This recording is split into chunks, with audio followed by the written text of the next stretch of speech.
What would you do if you were accused of things you didn't do, and the people judging you were already influenced?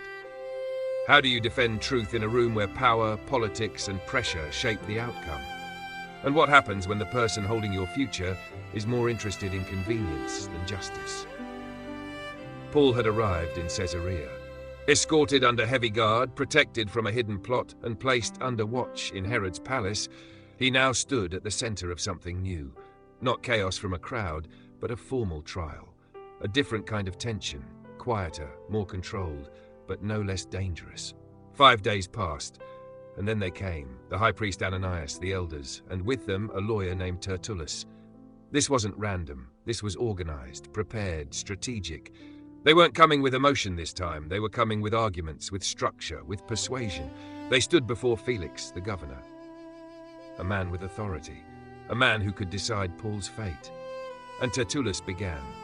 But before he made any accusation, he did something familiar. He praised Felix.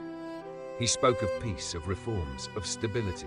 Flattering words, carefully chosen, not because they were fully true, but because they served a purpose, to gain favor, to shape perception, to create an advantage before the real conversation even began.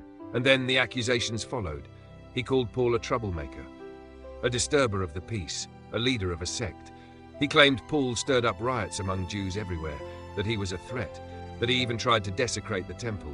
These were serious charges, not small misunderstandings, but accusations designed to frame Paul as dangerous, as someone who needed to be stopped. And when he finished, the others agreed. Voices adding weight. Agreement creating pressure. From the outside it looked convincing, organized, unified. But truth is not always loud. And now it was Paul's turn to speak. Felix signaled for him to begin, and Paul stepped forward, not with flattery, not with manipulation, but with clarity. He acknowledged that Felix had been a judge for many years, not to impress him, but to recognize the moment. Then he began to respond, carefully, directly, truthfully. He explained that he had only been in Jerusalem for a short time, 12 days, not enough to stir up riots across regions, not enough to create the kind of chaos he was being accused of. He pointed out something important. No one can prove the charges they are making against me. That matters, because accusation without evidence is just noise. He didn't deny everything. Instead, he clarified. Yes, I worship the God of our ancestors, he said. I follow the way, which they call a sect. He didn't reject his identity. He embraced it. But he also made it clear, his beliefs were not against the law. He believed everything written in the law and the prophets. He shared the same hope, the resurrection of both the righteous and the wicked. This wasn't rebellion, this was continuity. And then he said something that reveals his heart. I strive always to keep my conscience clear before God and man. That's not a legal defense. That's a life statement. Because at the end of the day, beyond arguments and accusations, what matters is how you live, what drives your decisions, what shapes your actions. Paul continued. He explained that he came to Jerusalem to bring offerings to his people, not to cause trouble, not to stir conflict, but to give, to support, to serve. He described how he was found in the temple, not arguing, not gathering crowds, but quietly observing purification, no disturbance, no chaos, just presence. And then he pointed out something critical. The people who accused him directly were not even there. The ones who had first raised the claims were absent. That matters, because if someone brings a charge, they should be present to support it, to stand by it, to explain it. But they weren't. And Paul highlighted that gap. He didn't raise his voice. He didn't attack. He simply revealed the truth. And then he brought everything back to one central point. If I am on trial, he said, it is because of the resurrection of the dead. Once again, the core issue surfaced. Not crime, not disorder, but belief. Felix listened, carefully. He was not unfamiliar with these matters. He knew about the way. He understood the tension between these groups. He could see that this was not a simple legal case. It was deeper, more complex, and so he made a decision, but not a final one. He adjourned the proceedings, delayed judgment, said he would wait for the commander to arrive before deciding, and in that moment everything paused, not resolved, not concluded, just postponed. Paul was not released, but he was not treated harshly either. He was kept under guard, given some freedom, allowed visits from friends. Again, we see that space in between, not fully free, but not abandoned. And then something interesting happened. Over time, Felix returned, not for formal judgment, but for conversation. He brought his wife Drusilla, and they listened to Paul speak. Not about legal arguments, but about faith, about righteousness, self-control, and the coming judgment. This wasn't comfortable. This wasn't casual.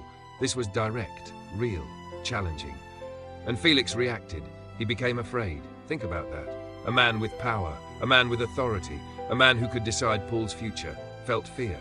Not because of Paul's position, but because of his message. Because truth has a way of reaching places that power cannot protect.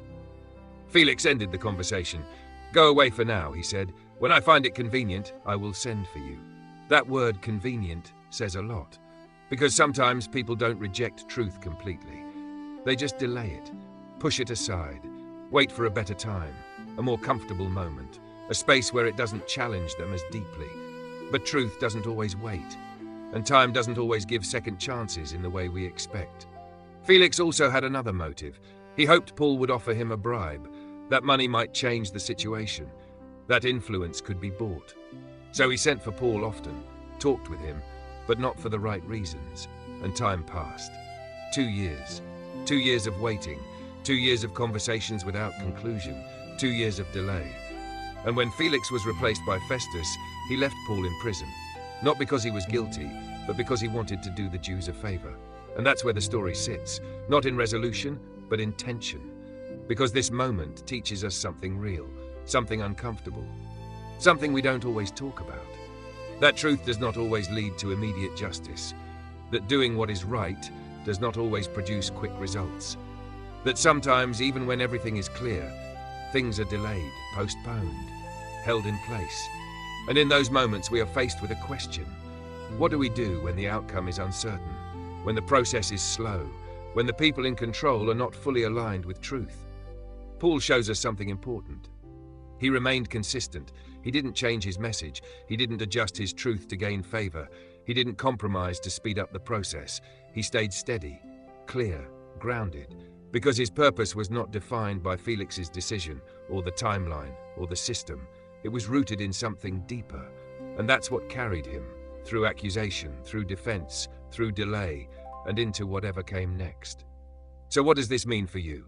It means that there may be times in your life where you do everything right, and things still don't move. Where you speak truth, and it's not immediately accepted. Where you wait, and nothing seems to change. And in those moments, it's easy to feel stuck, frustrated, questioning. But maybe those moments are not empty. Maybe they are forming something, building something, strengthening something within you. Because waiting is not wasted when there is purpose behind it. Paul didn't know exactly how things would unfold, but he knew this.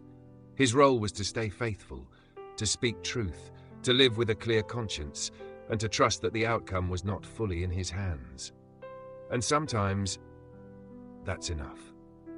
Thank you for watching this video. If this message spoke to you, don't forget to like, follow the channel, and share this video with someone who needs encouragement today.